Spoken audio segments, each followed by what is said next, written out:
Hey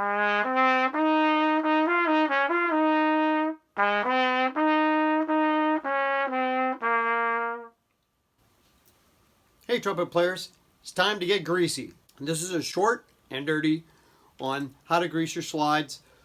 We're not going to get into detail, just the quick version. So, every slide on the trumpet, that's the main tuning slide, first, second, and third valve slides, should all have enough grease on them that they move the way they need to move and that they seal up tight. You could take pretty much any one of these products. These are all tuning slide greases. Put a little on there, rub it around. Yep, you're going to get greasy. Wipe it off, stick that back where it goes. Get in there, you. Get in there. We go. Be gentle. Don't force anything. I'll wipe off the excess. And if that was all I had to do, I'd be done.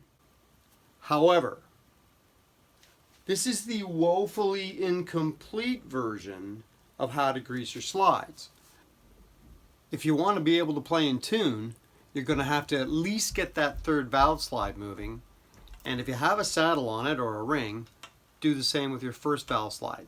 That's going to take some time. It's more involved. You're going to have to watch the longer video. There may be some fun surprises on that one. Anyway, have a great day. That was part of Ali Bally B.